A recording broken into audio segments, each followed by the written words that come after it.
నమస్తే, welcome to D news. ముందుగా headlines.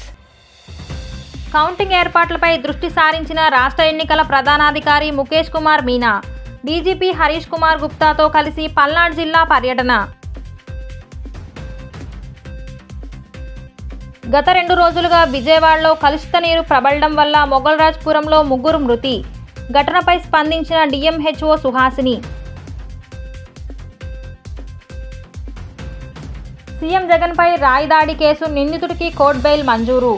నిందితుడు సతీష్కు షరతులతో కూడిన బెయిల్ మంజూరు చేస్తున్నట్లు తెలిపిన న్యాయస్థానం. ఓట్ల లెక్కింపునకు సమయం సమీపిస్తుండటంతో రాష్ట్ర ఎన్నికల ప్రధానాధికారి ముఖేష్ కుమార్ మీనా కౌంటింగ్ ఏర్పాట్ల దృష్టి సారించారు.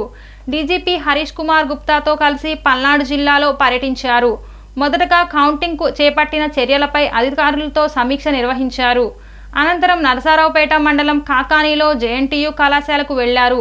స్ట్రాంగ్ రూమ్లోని భద్రతా ఏర్పాట్లను కలెక్టర్, ఎస్పీలను అడిగి తెలుసుకున్నారు.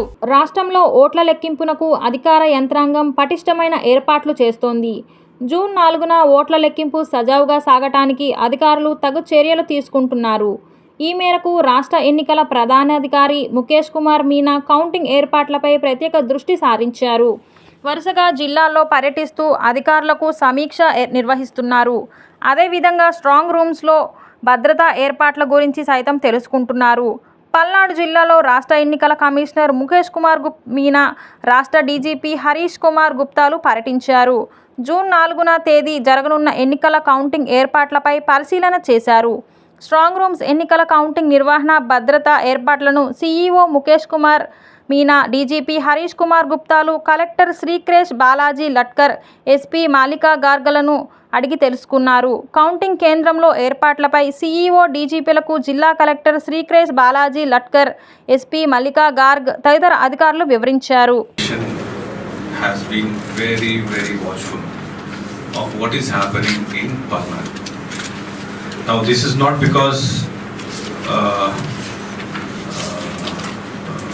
Because everything has happened just because there was certain incident which happened during the elections, mostly after the elections, which has somehow put commission in some sort of embarrassing position.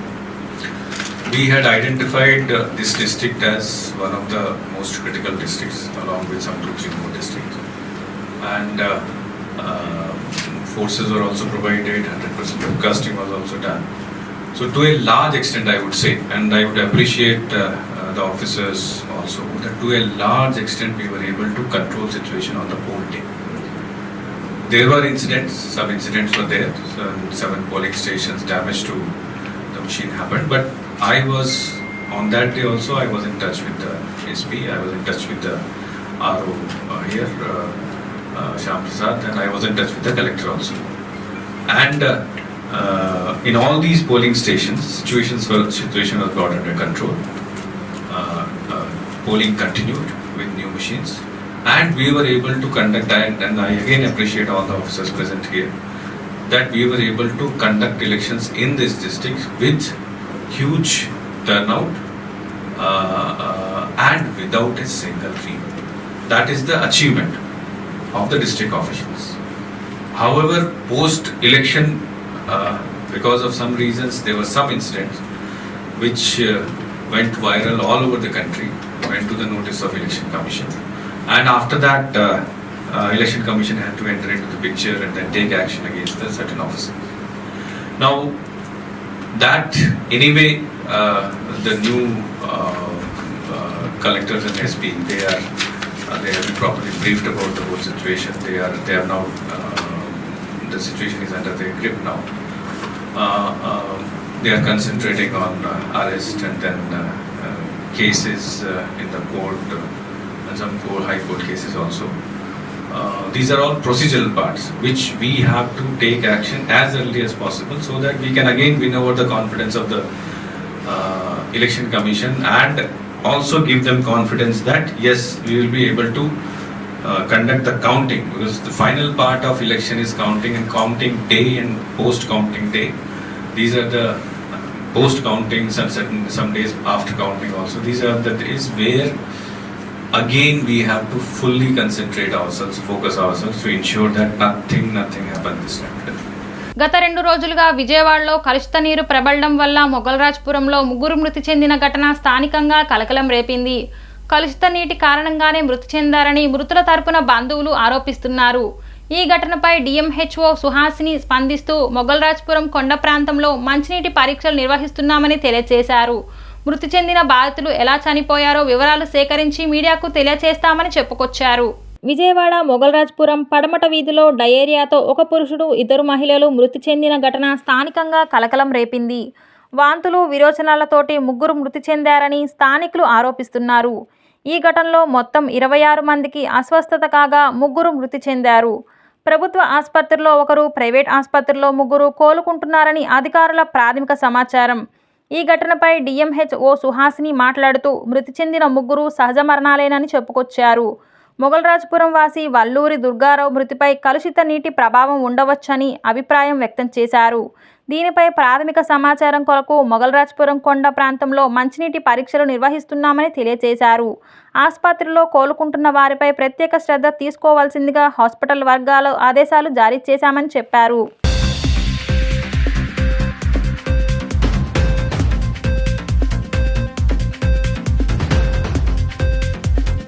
అందరికీ నమస్కారం అండి.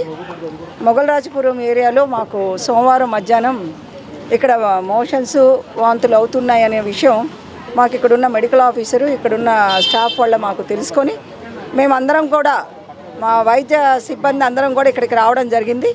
ఇక్కడికి అట్లానే మనకి municipal commissioner గారు వాళ్ళ సిబ్బంది కూడా వాళ్ళు కూడా ఇక్కడికి వచ్చి ఉన్నారు. అందరం కలిసేసి ఇక్కడ సర్వే అంతా కూడా చేసి ఎంతమందికి ఇక్కడ ఆ రోజు ఇక్కడ వాంతులు విరోచనాలయనియో అవన్నీ కూడా సర్వే చేయించి ఇళ్లకు కూడా వెళ్ళి మా ఏఎన్ఎంలు అందరినీ కూడా టీములుగా వేశామండి. ఇక్కడ మెడికల్ క్యాంప్ కండక్ట్ చేశాము. అలానే పైనుంచి మాకు ప్రిన్సిపల్ సెక్రటరీ గారు, స్పెషల్ సిఎస్ గారు, మాకు కృష్ణబాబు సార్ వాళ్ళు, అలానే మా commissioner family welfare doctor Venkateswara గారు, అట్లనే మాకు ఇక్కడ కలెక్టర్ గారు, అలానే మాకు విఎంసీ కమిషనర్ గారు వీళ్ళందరూ ఆదేశాల మేరకు మేము ఇక్కడ మెడికల్ క్యాంప్స్ అందరినీ కూడా సిబ్బంది అంటే డే అండ్ నైట్ కూడా ఉండేటట్లుగా సిబ్బందిని మేము షిఫ్ట్లు వైర్ కూడా వేయడం జరిగిందండి. అలానే ఇక్కడ మేము ఎక్కడెక్కడ ఏ ఇళ్లల్లో కూడా ఎక్కడ ఉన్నారు అనేది వాళ్ళు ఎక్కడ అడ్మిట్ అయ్యారో అన్న విషయాలు కూడా కనుక్కొని ఆ హాస్పిటల్స్ కూడా మేము వెళ్ళడం జరిగింది. అక్కడ వాళ్ళ కండిషన్ కూడా ఏంటని తెలుసుకోవడం కూడా జరిగింది. అట్లనే ఆర్ఆర్ టీమ్ అండి, అంటే ర్యాపిడ్ రెస్పాన్స్ టీమ్ అంటారు. ఎలా ఎక్కడన్నా ఎపిడమిక్ ఇలా జరిగి వచ్చినప్పుడు ముందుగా ర్యాపిడ్ రెస్పాన్స్ టీమ్ అలర్ట్ అవ్వాలి. ఆ విధంగానే SPM department Siddhartha medical college నుంచి వాళ్ళు కూడా ఇక్కడికి రావడం జరిగింది.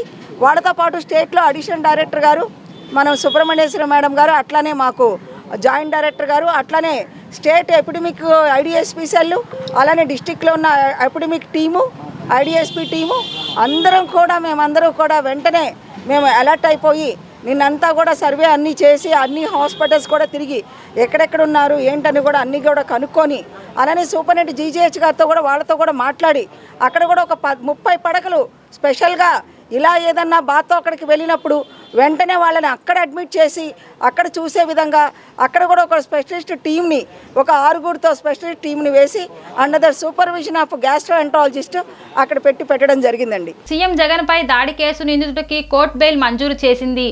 నిందితుడు సతీష్కు షరతులతో కూడిన బెయిల్ మంజూరు చేస్తున్నట్లు న్యాయస్థానం తెలిపింది. శని ఆదివారాల్లో పోలీస్ స్టేషన్లో సంతకం చేయాలని సతీష్ను ఈ సందర్భంగా ఆదేశించింది. ఏపీ సీఎం జగన్పై ఏప్రిల్ 13న విజయవాడలో రాయిదాడి జరగటం తెలిసిందే.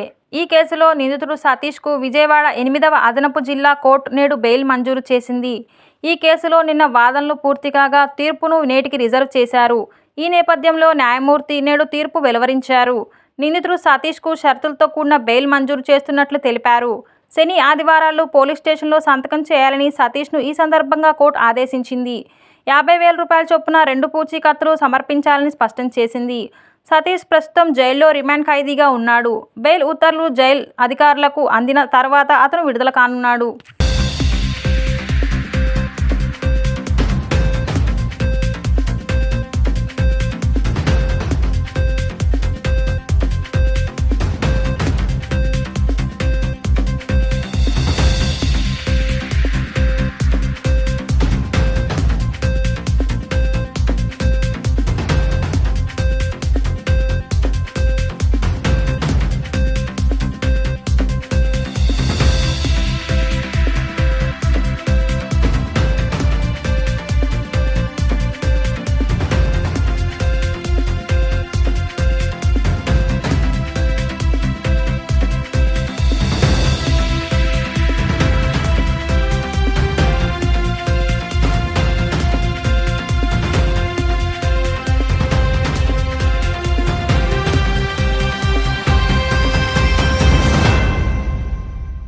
సీఎస్గా జవహర్ రెడ్డి ఉంటే ఎన్నికల కౌంటింగ్ సజావుగా జరగదని, వెంటనే ఆయన్ని పదవి నుంచి తొలగించాలని మాజీ మంత్రి దేవినేని ఉమా డిమాండ్ చేశారు. సీఎస్ అతని కుమారుడు భూదందాలు చేస్తున్నారని ఆరోపించారు. వారి భూదందాలను సాక్ష్యాధారాలతో సహా బయటపెట్టాలన్నారు. సీఎస్గా ఉంటే అర్హత ఆయన కోల్పోయారని మండిపడ్డారు. ఆంధ్రప్రదేశ్ సీఎస్ జవహర్ రెడ్డి, సజ్జల రామకృష్ణారెడ్డిపై మాజీ మంత్రి, టీడీపీ సీనియర్ నేత దేవినేని ఉమామహేశ్వరరావు హాట్ కామెంట్స్ చేశారు. ఈ సందర్భంగా ఆయన మాట్లాడుతూ జూన్ 5న పెట్టాల్సిన ప్రెస్ మీట్ సజ్జల నేడు పెట్టి బోరున విలపిస్తున్నారని ఎద్దేవా చేశారు. టీడీపీ నేతలు తప్పుడు ఆరోపణలు చేస్తున్నామని సజ్జల అనడం సిగ్గుచేటన్నారు. వైసీపీ నేతల్లా అబద్ధాలు చెప్పాల్సిన అవసరం తమకు లేదని, వాస్తవాలే ప్రజలకు చెప్తున్నామని అన్నారు. 15 రోజులుగా మాచర్లలో ఏం జరుగుతుంది అని సజ్జల అంటున్నారు. మరి 5 ఏళ్లుగా మాచర్లలో ఏం జరిగింది? 2 లక్షలు కూడా లేని పిన్నెల్లి ఇవాళ 2 కోట్లు ఎలా సంపాదించారని ఆయన ప్రశ్నించారు. మాచర్లలో స్థానిక ఎన్నికల్లో టీడీపీ నేతలను కనీసం నామినేషన్ వేయకుండా దాడులు చేసింది ఎవరని దుయ్యబట్టారు. ఈవీఎం ఎందుకు ధ్వంసం చేశామని పిన్నెల్ని సజ్జలు అడగకుండా వీడియో ఎలా బయటికి వచ్చిందని ఈసీని ప్రశ్నించడం సిగ్గుచేటన్నారు. అసత్య ప్రచారాలతో సోషల్ మీడియాని భ్రష్టు పట్టించింది సజ్జల కుమారుడు కాదా అంటూ ధ్వజమెత్తారు. మరో 4 రోజుల్లో వైఎస్ జగన్ సీఎంగా ప్రమాణ స్వీకారం చేస్తారంటూ సజ్జల పగటి కళ్ళు కనటం మానుకోవాలని, వైసీపీ ఎన్ని కుట్రలు చేసినా అన్ని వర్గాల ప్రజలు మద్దతుతో కూటమి అధికారంలోకి రాబోతుందని ధీమా వ్యక్తం చేశారు. అందరికీ నమస్కారం. 5వ తారీఖు పెట్టాల్సిన ప్రెస్ మీటు సజ్జల రామకృష్ణారెడ్డి ఈరోజే పెట్టాడు. అధికారంలో ఉన్న, ప్రతిపక్షంలో ఉన్న ఎడిషనల్ అడ్వాంటేజ్ తీసుకోమని జగన్మోహన్ రెడ్డి చెప్పినట్టుగా మాట్లాడుతున్నాడు. మీరు ఎడిషనల్ అడ్వాంటేజ్ తీసుకోవాలని చూస్తే ఊరుకోవటానికి మేము ఇక్కడ సిద్ధంగా లేము. మీ పిల్లి శాపనార్థాలు ఆపండి. ఇవాళ ఎన్నికలు ట్రాన్స్పరెంట్గా కౌంటింగ్ ప్రక్రియ జరగాలని అందరం కోరుకుంటున్నాం. సిఎస్ ఆధ్వర్యంలో జరిగిన భూదందా అంతా బయటపడింది. విశాఖపట్నంలో 2,000 కోట్ల దోపిడీ బయటపడిన తర్వాత ఈ వాస్తవాలన్నీ కూడా మా మాజీ ఎంపీ కనకమేడల రవీంద్ర కుమార్ గారు సిఈసి దృష్టికి తీసుకెళ్ళడం జరిగింది. దాని మీద సజ్జల ఈరోజు వైల్డ్ ఆరోపణలు చేస్తున్నాం. వైల్డ్ ఆరోపణలు కాదు సజ్జల. విజయవాడ మొగల్రాజ్పురంలో డయేరియాతో మరణించిన కుటుంబాలను మున్సిపల్ కార్పొరేషన్ ఆదుకోవాలని సిపిఎం రాష్ట్ర కార్యదర్శి సభ్యులు చిగురుపాటి బాబురావు డిమాండ్ చేశారు. ప్రభుత్వం నగరపాలక సంస్థ వైఫల్యం వలన చనిపోయిన వారి కుటుంబాలకు నష్టపరిహారం అందించాలని, ఇప్పటికైనా ప్రభుత్వం, కార్పొరేషన్ వారు మొద్దు నిద్ర వదలాలని ఆయన తనదైన శైలిలో విమర్శలు గుప్పించారు. విజయవాడ మొగల్రాజ్పురంలో డయేరియా రోజురోజుకి విస్తరిస్తుంది. వారం రోజుల్లో 100 కేసులు నమోదయ్యాయి. ఈ వ్యాధితో ఒకరు మరణించారు. వ్యాధికి గురైన వారు ప్రభుత్వ, ప్రైవేటు ఆసుపత్రుల్లో చికిత్స పొందుతున్నారు. నగరంలో డయేరియా విస్తరిస్తున్న ముందస్తు చర్యల్లో అధికారులు విఫలమయ్యారని నిరసిస్తూ సిపిఎం ఆధ్వర్యంలో మొగల్రాజ్పురం పడమట వారి వీధిలో నిరసన కార్యక్రమం చేపట్టారు. ఈ నిరసనలో సిపిఎం నేత బాబురావు మాట్లాడుతూ డయేరియాతో మరణించిన కుటుంబాలను మున్సిపల్ కార్పొరేషన్ ఆదుకోవాలని బాబురావు డిమాండ్ చేశారు. ఈ సందర్భంగా బాబురావు మాట్లాడుతూ మొగల్రాజ్పురంలో గత వారం రోజులుగా మంచినీటి కాలుష్యం వల్ల అతిసార సమస్యతో ప్రజలు ఇబ్బంది పడుతున్నారని తెలిపారు. వారం రోజుల నుండి ఇటువంటి వాంతులు, విరోచనాల సమస్యతో 100 మందికి పైగా అస్వస్థత గురయ్యారని, ప్రభుత్వ, ప్రైవేట్ ఆసుపత్రుల్లో చికిత్స పొందుతున్నారని చెప్పుకొచ్చారు. ఇప్పటికే 50 మందికి పైగా ఈ అతిసార వ్యాధితో ఈ ప్రాంతంలో ఇబ్బంది పడుతున్నారని, మున్సిపల్ కార్పొరేషన్ వారికి, ప్రభుత్వానికి వారం రోజుల తర్వాత కానీ ఈ ప్రాంతంలో ఇటువంటి సమస్య ఉంది కనీసం గుర్తించకపోవడం చాలా బాధాకరమన్నారు. తక్కువ చేయడం వల్ల మీకు దీనివల్ల వాస్తవా కాదని నిర్ధారించే పని అంటే ఒక రకంగా డిపార్ట్మెంట్ కూడా కోరేది ఏంటంటే ఫస్ట్ ఇమీడియట్ రిపోర్ట్ పడుతుంది. తర్వాత లాంగ్ 40 రోజుల తర్వాత నివేదిక వచ్చింది అనుకోండి, ఈలో మీరు స్టెప్స్ ఉండవు. ఇమీడియట్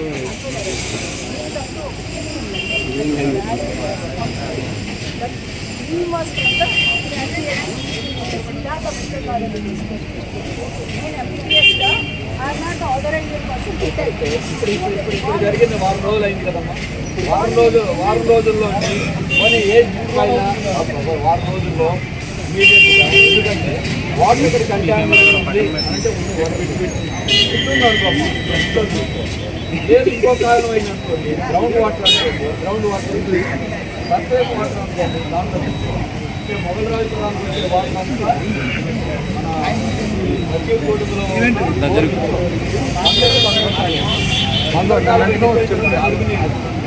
గ్రౌండ్ వాటర్ కంటామినేట్ అయ్యే అవకాశం ఎప్పుడు అండర్ గ్రౌండ్ అనేది పొందుతూ ఉంటుంది. పైప్ లైన్ దెబ్బతింది, రిజర్వాయర్ ఏదైనా కావచ్చు, మాకు తెలియదు. మీరు ఎవరైనా కార్పొరేషన్ కానీ మీరు కానీ నిర్ధారణ చేస్తే బాధ్యత ఎవరిదో వేరే, కానీ మిగతా వాళ్ళ ప్రాణాలు కాపాడు.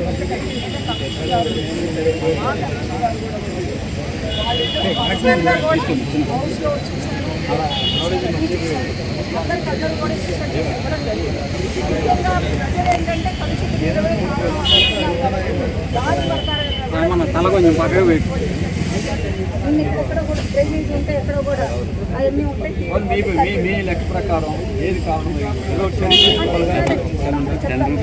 ముందస్తు అడ్మిషన్స్ చేస్తున్న కార్పొరేట్ విద్యా సంస్థలను సీజ్ చేయాలని ఏఐఎస్ఎఫ్ రాష్ట్ర కోశాధికారి మందగళ్ల సాయికుమార్ డిమాండ్ చేశారు. పాఠ్యపుస్తకాల పేరుతో వేలాది రూపాయలను వసూలు చేస్తున్న ప్రైవేట్ కార్పొరేట్ విద్యాసంస్థలపై చర్యలు తీసుకోవాలని అన్నారు. అఖిల భారత విద్యార్థి సమాఖ్య ఏఎస్ఎఫ్ విజయవాడ నగర సమితి ఆధ్వర్యంలో స్థానిక దాసరి భవన్ నందు పాత్రికేయుల సమావేశం ఏర్పాటు చేయడం జరిగింది. ఈ సమావేశానికి ముఖ్య అతిథిగా ఏఎస్ఎఫ్ రాష్ట్ర కోశాధికారి మందగళ్ల సాయికుమార్ పాల్గొని మాట్లాడారు. ముందస్తు అడ్మిషన్స్ పేరుతో లక్షలాది రూపాయలను విద్యార్థి తల్లిదండ్రుల దగ్గర నుండి వసూలు చేస్తూ విద్యార్థులను వారి తల్లిదండ్రులను మోసం చేస్తున్న కార్పొరేట్ విద్యాసంస్థలను సీజ్ చేయాలని అన్నారు. వెంటనే గుర్తింపు లేని పాఠశాలలపై చర్యలు తీసుకొని ముందస్తు అడ్మిషన్స్ మరియు పాఠ్యపుస్తకాల పేరుతో ఫీజులు దోపిడీ చేస్తున్న ప్రైవేట్ కార్పొరేట్ విద్యాసంస్థలపైన చర్యలు తీసుకోవాలని, లేని పక్షంలో ఆయా పాఠశాల ముందర అఖిల భారత విద్యా సమైక్య ఆధ్వర్యంలో ప్రత్యక్ష ఆందోళన కార్యక్రమాలు చేపడతామని హెచ్చరించారు. అనంతరం ఏఐఎస్ఎఫ్ అన్నమయ్య జిల్లా ప్రధాన కార్యదర్శి కోటేశ్వరరావు నర్సరీ నుండి 10వ తరగతి వరకు వేలాది రూపాయలను అక్రమంగా దోపిడీ చేస్తున్నటువంటి ప్రైవేట్ కార్పొరేట్ విద్యాసంస్థలపై చర్యలు తీసుకోవాలని వారు అన్నారు. విద్యా సంవత్సరం ప్రారంభం కాకముందే పుట్టగొడుగుల్లాగా పుట్టుకొస్తున్న ఈ ప్రైవేట్ కార్పొరేట్ విద్యాసంస్థల ముందస్తు అడ్మిషన్ల పేరుతో, పాఠ్యపుస్తకాల పేరుతో పేద, బడుగు, బలహీన వర్గాల విద్యార్థి తల్లిదండ్రుల దగ్గర నుండి లక్షలాది రూపాయలను దోపిడీ చేస్తున్న జిల్లా ఉన్నత విద్యాధికారులు చూసి చూడనట్టు నిమ్మకు నీరెత్తడంలా ఉండటం చాలా దారుణమని ఆవేదన వ్యక్తం చేశారు. ఎం సాయికుమార్, అఖిల భారత విద్యార్థి సమాఖ్య ఏఐఎస్ఎఫ్ రాష్ట్ర కోశాధికారి. విద్యా సంవత్సరం ప్రారంభం కాకముందుగానే కళాశాలను అయితేమి, పాఠశాలను అయితేమి రాష్ట్ర వ్యాప్తంగా కూడా నారాయణ, చైతన్య, ఎస్ఆర్ వివిధ కార్పొరేట్ విద్యా సంస్థలు విద్యా సంవత్సరం ప్రారంభం కాకముందుగానే వాళ్ళ యొక్క యాజమాన్యం వాళ్ళు ఫ్యాకల్టీ అందరూ కూడా హౌస్ విజిటింగ్ క్యాంపింగ్ల పేర్లతో ఇంటికి పంపించి విద్యార్థులకి డిస్కౌంట్లు ఇస్తాం, మీరు ముందస్తుగా అడ్మిషన్లు చేసుకుంటే అని చెప్పి విద్యార్థుల యొక్క తల్లిదండ్రులు మోసపూరిత మాటలు చెప్పి విద్యార్థుల దగ్గర నుంచి లక్షలాది రూపాయలు డొనేషన్ల పేరుతో ఈరోజు యాజమాన్యం ముందస్తుగానే అడ్మిషన్లు చేసుకునేసి విద్యా సంవత్సరం ప్రారంభం కాకముందుగానే బ్రిడ్జ్ కోర్సులు, అనేక రకాల కోర్సుల పేర్లతో ఈరోజు సెలవుల దినాలని విద్యాశాఖ అధికారులు ప్రకటించినటువంటి వాళ్ళ యొక్క నిబంధనలను తొంగలో తొక్కి ఈరోజు తరగతులు నిర్వహిస్తున్నప్పటికీ కూడా ఎక్కడ కూడా కార్పొరేట్ విద్యా సంస్థలపైన ఆర్ఐఓ గారి నుంచి పైన విద్యాశాఖ మండలి చైర్మన్ గారు, కమిషనర్ గారు, అదేవిధంగా విద్యాశాఖ అధికారులు ఎవరు కూడా పూర్తి స్థాయిలో పట్టించుకోకుండా విఫలం చెందారని చెప్పి అఖిల భారత విద్యార్థి సమైక్యగా ఈ సందర్భంగా మేము తెలియజేస్తున్నాం. వెంటనే రాష్ట్ర వ్యాప్తంగా ఉన్నటువంటి కార్పొరేట్ విద్యా సంస్థలపైన, అదేవిధంగా స్కూల్స్ నుంచి కాలేజెస్ వరకు ఎక్కడ కూడా విద్యాశాఖ అధికారులు ప్రకటించినటువంటి నిబంధనలు పాటించకుండా ఉల్లంఘిస్తున్నటువంటి వారిపైన వెంటనే చర్యలు తీసుకొని అలాంటి కళాశాలను సీజ్ చేయాలని చెప్పి అఖిల భారత విద్యార్థి సమైక్యగా మేము కోరుతున్నాం. అదేవిధంగా వస్తున్నటువంటి విద్యా సంవత్సరానికి అనుగుణంగా ప్రభుత్వ జూనియర్ కళాశాలల్లో చదువుతున్నటువంటి విద్యార్థులకు ఉచితంగా పాఠ్య పుస్తకాలు, అదేవిధంగా మధ్యాహ్నం భోజనం పథకాన్ని కొనసాగించాలని చెప్పి కోరుతున్నాం. ఎందుకంటే గతంలో ఉన్నటువంటి స్కీమ్స్ అన్నీ కూడా తీసేసి తొలగిస్తూ వీళ్ళ యొక్క అధికారంలో ఎవరు వస్తే వాళ్ళకి అనుగుణంగా పెట్టుకున్నటువంటి స్కీమ్స్ వల్ల విద్యార్థులే ఎక్కువగా నష్టపోతున్నారు. కాబట్టి వాళ్ళని దృష్టిలో పెట్టుకొని వాళ్ళ యొక్క స్వార్థం కోసం కాకుండా విద్యారంగాన్ని అభివృద్ధి చేసే విధంగా విద్యార్థులకు ఉపయోగపడే పద్ధతిగా ఉండాలని చెప్పి స్కీమ్స్ అఖిల భారత విద్యార్థి సమైక్యగా విద్యార్థుల పక్షాన మేము కోరుతున్నాం. రాష్ట్రంలో రైతు కూలీలు ఎదుర్కొంటున్న సమస్యల పరిష్కారం కోసం జూన్ 15, 16, 17 తేదీల్లో ఏలూరులో రైతు కూలీ సంఘం రాష్ట్ర మహాసభలను నిర్వహిస్తున్నామని రైతు కూలీ సంఘం ఉమ్మడి కృష్ణా అధ్యక్షుడు రాంబాబు తెలిపారు. ఈ మహాసభలకు వ్యవసాయ సంఘం నేతలు, కిసాన్ మోర్చా రాష్ట్ర నాయకులు, మాజీ మంత్రి వడ్డే శోభనాద్రీశ్వరరావుతో పాటు జేడీ లక్ష్మణరావు, ప్రముఖులు హాజరవుతున్నారని పేర్కొన్నారు. ప్రెస్ క్లబ్ నిర్వహించిన విలేకరుల సమావేశంలో రైతు కూలీ సంఘం నాయకులు మాట్లాడుతూ రాష్ట్రంలో రైతులు పండించిన పంటలకు మద్దతు ధరలతో పాటు రైతులు ఎదుర్కొంటున్న సమస్య పరిష్కారం కోసం మహాసభలలో చర్చించి రైతులు పడుతున్న ఇబ్బందులను ప్రభుత్వం దృష్టికి, అధికారుల దృష్టికి తీసుకెళ్లడం జరుగుతుందని చెప్పారు. గ్రామీణ ప్రాంతాల్లో వ్యవసాయ కూలీలు, రైతు కూలీలు, కౌలు రైతుల సమస్యలపై మేధావులతో కార్యాచరణ రూపొందించడం జరుగుతుంది అని చెప్పారు. కేంద్రంలో అధికారంలో ఉన్న బీజేపీ ప్రభుత్వ విధానాల కారణంగా రైతులు అనేక అవస్థలు గురవుతున్నారని ఆవేదన వ్యక్తం చేశారు. రాష్ట్రంలో రైతులు, కూలీలు ఎదుర్కొంటున్న సమస్యల పరిష్కారం కోసం జూన్ 15, 16, 17 తేదీలలో ఏలూరులో రైతు కూలీ సంఘం రాష్ట్ర మహాసభలను నిర్వహిస్తున్నామని చెప్పారు. ఈ మహాసభలకు వ్యవసాయ సంఘం నేతలు, కిసాన్ మోర్చా రాష్ట్ర నాయకులు, మాజీ మంత్రి వడ్డే శోభనాధీశ్వరరావుతో పాటు జేడీ లక్ష్మీనారాయణ ప్రముఖులు హాజరవుతున్నారని పేర్కొన్నారు. అందరికీ నమస్కారం. నా పేరు రాంబాబు, ఉమ్మడి కృష్ణా జిల్లా అధ్యక్షుడిని. మిత్రులారా, రైతు కూలీ సంఘం ఆంధ్రప్రదేశ్ రాష్ట్ర మహాసభలు జూన్ 15, 16, 17 తారీఖులు ఏలూరులో టొబాకో మర్చెంట్స్ అసోసియేషన్ హాల్లో జరుగుతున్నాయి. గత రాష్ట్ర మహాసభలు 2016 జూన్లో గుంటూరులో జరిగాయి. 2016 నుంచి 2024 మధ్యకాలంలో ఈ రాష్ట్రంలో రైతాంగం ఎదుర్కొంటున్న సమస్యలు, వాటి మూలం, వాటి పరిష్కారాలకు సంబంధించి ఈ మహాసభల్లో చర్చించి ఆ పరిష్కారం అనేది దానికి సంబంధించిన కార్యాచరణ మేము రూపొందించుకుంటాం. దానికోసం ఈ మహాసభలు జరుగుతున్నాయి.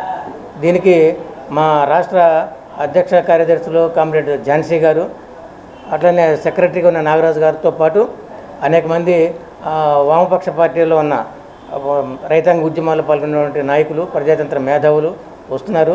సంయుక్త కిసాన్ మోర్చా రాష్ట్ర నాయకుడు వడ్డే శోభనాధీశ్వరరావు గారు, మాజీ వ్యవసాయ శాఖ మంత్రి ఆయన, అలాగే జేడీ లక్ష్మీనారాయణ ప్రముఖ ఐపీఎస్ అధికారి ఆయన వస్తున్నారు.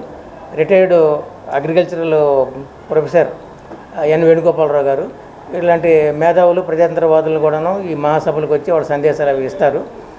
సరే, ముఖ్యంగా ఈ 2016 నుంచి ఇప్పటి వరకు కేంద్రంలో నరేంద్ర మోడీ వచ్చిన దగ్గర నుంచి మన వ్యవసాయ రంగం పూర్తిగా పరాధీనం అయిపోయింది. మీడియా మిత్రులకు నమస్కారం. నా పేరు వీరబాబు, ఉమ్మడి కృష్ణా జిల్లా రైతు కూలీ సంఘం కార్యదర్శిని నేను. ఇప్పటికే వ్యవసాయం రైతాంగానికి గిట్టుబాటు కాక అనేక నష్టాలు పాలయ్యి కష్టాలతోటి మరి రైతాంగం ఆత్మహత్యలు చేసుకునేటువంటి స్థితికి నెట్టబడ్డారు. మరి వ్యవసాయాన్ని అభివృద్ధి చేద్దాము, దీన్ని ఒక ఉన్నత స్థితికి తీసుకెళ్దామని చెప్పేసి కేంద్ర రాష్ట్ర పాలకులకి మాత్రం ఆలోచన అయితే లేదు. దీని మీద నిర్లక్ష్యంతో వారు ఉన్నారు. అట్లానే వ్యవసాయ ఆధారిత పరిశ్రమల్ని ఏర్పాటు చేయాలని చెప్పేసి ఎప్పటి నుంచో రైతు సంఘాలు, రైతు కూలీ సంఘాలు, ఇంకా వ్యవసాయ సంఘాలు అనేక మంది డిమాండ్ చేస్తూ ఉన్నారు. అయినా సరే వాటి జోలికి కూడా వెళ్ళట్లేదు. మార్కెట్ మీద మరి పాలకులకి, ప్రభుత్వాలకి కంట్రోల్ లేదు. మార్కెట్ మొత్తాన్ని కూడాను మల్టీనేషనల్ కంపెనీల వాళ్ళు, సామ్రాజ్యవాద కంపెనీల వాళ్ళే నిర్ణయించుకునేటువంటి స్థితికి మరి ఈ మార్కెట్ మొత్తాన్ని కూడా దిగదార్చారు. సీఎస్ జవహర్ రెడ్డి 100 ఎకరాల భూ కుంభకోణానికి పాల్పడినట్లు వస్తున్న విమర్శలపై శ్వేతపత్రం విడుదల చేయాలని బీజేపీ నేత పాతూరి నాగభూషణం డిమాండ్ చేశారు. గత 2 నెలలుగా రాజకీయాలన్నీ రాష్ట్ర ప్రభుత్వ ప్రధాన కార్యదర్శి జవహర్ రెడ్డి కేంద్రంగానే జరుగుతున్నాయని ఆరోపించారు. ఎన్నికల ఫలితాలు రానున్న సమయంలో కొందరు అధికారులు ఈ రాష్ట్ర ప్రజలకు ద్రోహం చేస్తున్నారని బీజేపీ నేతలు విమర్శించారు. గత 2 నెలలుగా రాజకీయాలన్నీ రాష్ట్ర ప్రభుత్వ ప్రధాన కార్యదర్శి జవహర్ రెడ్డి కేంద్రంగానే జరుగుతున్నాయని బీజేపీ రాష్ట్ర మీడియా ఇన్ఛార్జ్ పాతూరి నాగభూషణం ఆరోపించారు. విజయవాడలోని పార్టీ రాష్ట్ర కార్యాలయం పాతూరి నాగభూషణం మీడియా సమావేశం నిర్వహించారు. ఈ సందర్భంగా మాట్లాడిన ఆయన సీఎస్ వైఎస్ఆర్సీపీపై నిప్పులు చెరిగారు. 3 రాజధానుల ప్రకటన తర్వాత విశాఖలో అధికారపక్ష నేతలు భారీగా భూ అక్రమాలకు పాల్పడ్డారని పేర్కొన్నారు. సీఎస్ సైతం 100 ఎకరాల భూ కుంభకోణానికి పాల్పడినట్లు వస్తున్న విమర్శలపై శ్వేతపత్రం విడుదల చేయాలని డిమాండ్ చేశారు. బీజేపీ ఏపీ అధ్యక్షురాలు పురంధేశ్వరిపై వైఎస్ఆర్సీపీ నేతలు తప్పుడు ఆరోపణలు చేస్తున్నారని నాగభూషణం మండిపడ్డారు. తమ లేఖలు ఇచ్చిన వారిపై కేంద్ర ఎన్నికల సంఘం బదిలీ చేస్తోన్న ప్రచారం అవాస్తవమని అన్నారు. రాష్ట్ర ప్రభుత్వ ప్రధాన కార్యదర్శి, డీజీపీలను బదిలీ చేయాలంటూ ఎన్నికల నోటిఫికేషన్ సమయంలోనే తమ పార్టీ అధ్యక్షురాలు లేఖ ఇచ్చినా కేవలం డీజీపీని మార్చి సీఎస్ను బదిలీ చేయలేదని అన్నారు. ఎన్నికల ఫలితాలు వస్తున్న సమయంలో కొందరు అధికారులు ఈ రాష్ట్ర ప్రజలకు ద్రోహం చేస్తున్నారని విమర్శించారు. మరి అలా అయితే మొట్టమొదటి ఈ రాష్ట్రంలో సిఎస్ని సరిగా చేయట్లేదు, డీజీపీని చేయట్లేదు అనేది లెటర్ ఇచ్చినప్పుడు మరి సిఎస్ని ఎలక్షన్ కమిషన్ వారు ఎందుకు ట్రాన్స్ఫర్ చేయలేదని నేను అడుగుతున్నా. వైసీపీ వాళ్ళు మరి మీ ఆలోచన ఏ విధంగా ఉందో ఒకసారి మాకు వివరించాల్సిన అవసరం ఉంది. ఎలక్షన్ అయిపోతూ ఓడిపోతున్నామని తెలిసి కూడా, ఓడిపోయామని తెలిసి కూడా ఇంకా దీనికి సంబంధించిన అధికారులు కొంతమంది ఈ రాష్ట్ర ప్రజలకి ద్రోహం చేస్తూ ఉన్నారు. అందులో ముఖ్యంగా నేను ఈ రాష్ట్రంలో ఉన్నటువంటి ఇప్పుడు గత 2 నెలల నుంచి ఒక వ్యక్తి మీదే చుట్టూ తిరుగుతుంది రాజకీయం అంతా.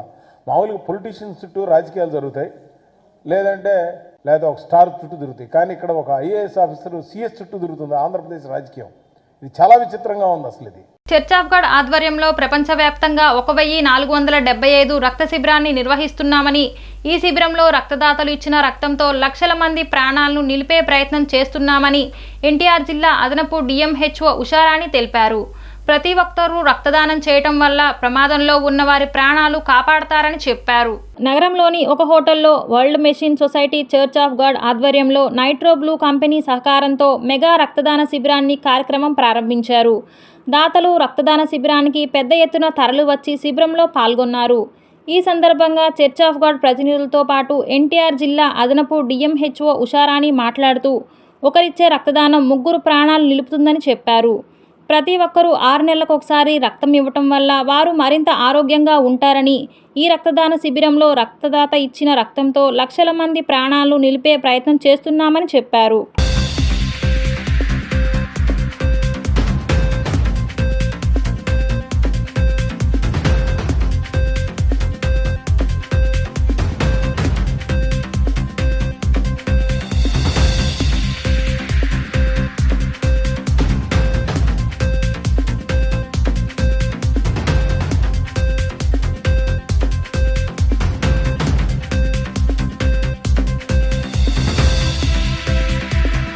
అందరికీ నమస్కారం అండి.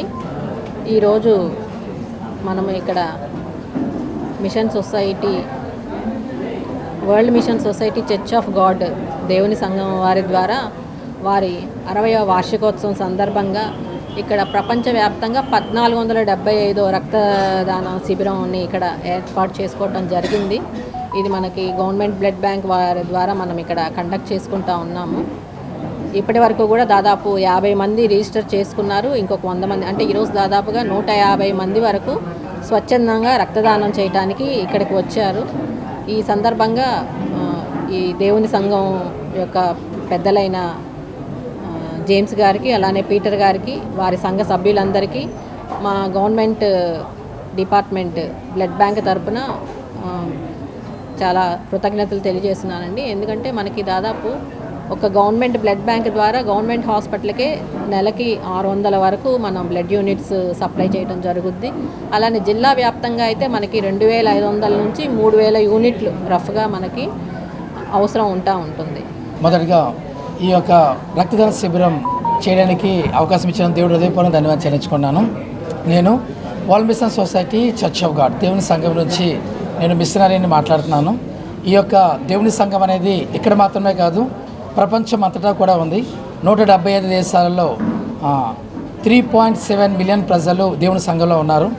వాళ్ళందరూ కూడా పరలోకపు తల్లి తండ్రి యొక్క ప్రేమ చేత ఈ యొక్క ప్రతి ప్రపంచం అంతటా కూడా ఈ యొక్క బ్లడ్ డ్రైవ్ క్యాంపులు, క్లీనింగ్ మూమెంట్స్ అవన్నీ కూడా చేయడం జరుగుతుంది. కానీ ఈ సంవత్సరం పాటించడానికి మేము ప్రతి సంవత్సరం చేస్తున్నాము. కానీ ఈ సంవత్సరం చేయడానికి ఒక ప్రత్యేకత ఉంది. మా సంఘం అనేది స్థాపించబడి 60 సంవత్సరాలు అయింది. 1964లో 2వ రాకడ యేసయ్య క్రీస్తు అన్సానియం గారు ఈ సంఘాన్ని స్థాపించారు. ఇప్పటికి 60 సంవత్సరాలు నిండిన సందర్భంగా ఈసారి కూడా 1475వ బ్లడ్ డ్రైవ్ని ఇప్పుడు మేము కండక్ట్ చేస్తున్నాము. లాస్ట్ ఇయర్ కూడా ఈ హోటల్ కోసాలోనే మేము చేశాము. ఈరోజు జరిగే world machine church of God conduct చేసిన ఈ బ్లడ్ బ్యాంక్ డొనేషన్ కార్యక్రమానికి విచ్చేసిన ప్రముఖ హెల్త్ డిపార్ట్మెంట్ వాళ్ళకి అందరికీ నా ధన్యవాదాలు. అండ్ ఈరోజు మేము మా కొత్త కంపెనీ నైట్రో బ్లూ అనే కంపెనీ, మేము డీజిల్ ఎగ్జాస్ట్ ఫ్లూయిడ్ మ్యానుఫ్యాక్చరర్స్ అనమాట, యాడ్బ్లూ మ్యానుఫ్యాక్చరర్స్ విజయవాడలో. సో ఇండియాస్లో లార్జెస్ట్ ప్లాంట్ మంది విజయవాడలో మనం స్థాపించాము. సో ఈ మన కొత్త ప్లాంట్ ప్రారంభంగా, కొత్త కంపెనీ మనం స్టార్ట్ చేసిన ప్రారంభంగా మనం ఈ బ్లడ్ బ్యాంక్కి ఒక సోషల్ రెస్పాన్సిబిలిటీగా మనం తీసుకొని మనం స్పాన్సర్షిప్ చేయడం జరుగుతుంది.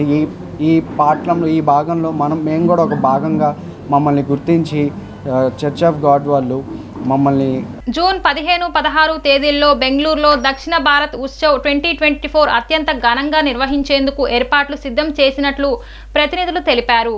Federation of Karnataka, chamber of commerce, Karnataka పర్యాటక శాఖ సంయుక్త ఆధ్వర్యంలో భారీ కార్యక్రమాన్ని నిర్వహిస్తున్నట్లు వారు వివరించారు. పెట్టుబడి అవకాశాలు, ఉపాధి కల్పనకు ప్రాధాన్యత ఇచ్చేందుకు ఈ కార్యక్రమం యొక్క ముఖ్య లక్ష్యం అన్నారు. ఏపీ హోటల్స్ అసోసియేషన్ రాష్ట్ర అధ్యక్షుడు ఆర్వి స్వామి మాట్లాడుతూ, టూరిజం పరిశ్రమల్లో వాటాదారులకు నిమగ్నం చేయడానికి వందలాది మందికి ఉపాధి అవకాశాలు కల్పించేందుకు బెంగళూరులో జూన్ 15-16 తేదీల్లో ఈ ప్రత్యేక కార్యక్రమాన్ని ఏర్పాటు చేసినట్లు తెలిపారు. ప్రతి సంవత్సరం ఒకసారి ఈ కార్యక్రమాన్ని నిర్వహించడం జరుగుతుందన్నారు. ఈ సంవత్సరం బెంగళూరులో నిర్వహిస్తున్నట్లు ఆయన తెలిపారు. ఈ సదస్సుకు భారతదేశ వ్యాప్తంగా అన్ని రాష్ట్రాలకు చెందిన పలువురు ప్రముఖులతో పాటు సుమారు 200 విదేశీ ప్రముఖులు వస్తున్నట్లు ఆయన పేర్కొన్నారు. బివి గోపాల్ రెడ్డి జూన్ 15-16 తేదీల్లో బెంగళూరులో దక్షిణ భారత ఉత్సవ 2024 అత్యంత ఘనంగా నిర్వహించేందుకు ఏర్పాట్లు సిద్ధం చేసినట్లు ప్రతినిధులు తెలిపారు. Federation of Karnataka, chamber of commerce, Karnataka పర్యాటక శాఖ సంయుక్త ఆధ్వర్యంలో భారీ కార్యక్రమాన్ని నిర్వహిస్తున్నట్లు వారు వివరించారు. పెట్టుబడి అవకాశాలు, ఉపాధి కల్పనకు ప్రాధాన్యత ఇచ్చేందుకు ఈ కార్యక్రమం యొక్క ముఖ్య లక్ష్యం అన్నారు. Will be held in Bangalore on June 15th and 16th. This program is on promotion of tourism in South India, to have a South India tourism circuit, and we are going to have a B2B, B2C and B2G meeting, and we are inviting all the investors from the small and medium sector to kindly invest in this tourism sector. Tourism sector is one of the most biggest sunrise industry in India. This tourism, none other than the Honorable Prime Minister himself is telling in this last 1 year the importance of development of tourism across the country. Now we have started in South India. The first program will be held in Bangalore. After that, on the rotational basis, we will be covering the Andhra, Telangana, Tamil Nadu, Kerala, Puducherry and Lakshadweep, all the states. It is a 2-day affair, and we will have conclave, principal secretaries conclave, ministers conclave. You will have council generals attending this. You have 1,000 delegates attending. We have foreign journalists covering this program, and also we want to see that the investors are all coming in, even if it is 1 crore to 100 crores. Anyone, they can come. We want the policies to be done in such a way that there is a ease of doing tourism business. That is what we intend to do this program. We request the Andhra Pradesh Tourism Department to kindly come and participate and put up your pavilion, and we are giving a red carpet welcome for the investors from Andhra Pradesh. I thank the AP Chamber of Commerce. We have gelled with AP Chamber of Commerce to do this program, and we are inviting everyone with folded hands. నమస్కారం. ఉత్సవ్ బెంగళూరులో June 15-16 తేదీన పెట్టాలని చెప్పి పర్యాటక రంగంలో ఉన్న 6-7 రాష్ట్రాలు, దాంతో ఆంధ్రప్రదేశ్, కర్ణాటక, కేరళ అన్ని రాష్ట్రాల్లోంచి ఒక్కొక్క చోట ఒక సంవత్సరం పెట్టాలనే ఉద్దేశంతో, పర్యాటక రంగాన్ని అభివృద్ధి చేయాలనే ఉద్దేశంతో ఒక పాలసీని అనౌన్స్ చేసుకున్నారు. ఈ రొటేషన్లో ఈ సంవత్సరం కర్ణాటకకు వచ్చింది. నెక్స్ట్ రొటేషన్లో 6 రాష్ట్రాలకు కూడా రావడానికి ఛాన్స్ ఉంది. కాబట్టి అందరం ఐక్యతగా ఉండాలి, పర్యాటక రంగం అభివృద్ధి చేయాలి. పెట్టుబడులు కేరళలో ఉన్నవాళ్ళు ఇక్కడికి వచ్చి పెట్టచ్చు, ఇక్కడ ఉన్నవాళ్ళు కేరళ వెళ్ళి పెట్టచ్చు. రకరకాల చోట్ల అభివృద్ధి చెందాలనే ఉద్దేశంతో ఈ పాలసీని తీసుకొచ్చారు. భారత ప్రధాని ఈ రంగానికి ప్రోత్సాహం ఇవ్వడానికి ఎంఎస్ఎంఈ సెక్టర్లో కూడా చాలా ఎంకరేజ్ చేస్తున్నారు. కాబట్టి ఈ రంగంలో ఆంధ్రప్రదేశ్ హోటల్స్ రంగం నుంచి కూడా సమిష్టిగా అందరం కలిసి పనిచేస్తామని చెప్పేసి ఈ ఉత్సవానికి ఏపీ ఛాంబరు మరియు ఆంధ్రప్రదేశ్ హోటల్స్ నుంచి కూడా జూన్ 15వ తారీఖు ప్రోగ్రాంకి అందరం అటెండ్ అయ్యి చాలా కార్యక్రమాన్ని డెవలప్ చేయాలనే ఉద్దేశంతో ఈ కార్యక్రమం చేస్తున్నాం. థ్యాంక్ యూ అండి. మీరు కనుక చూస్తే చిన్న చిన్న దేశాలైన తైవాన్ కానీ వియత్నాం కానీ ఇవన్నీ ఆ కంట్రీ ఎకానమీ అంతా టూరిజం మీద ఆధారపడి నడుపుతా ఉన్న దేశాలు అవన్నీ.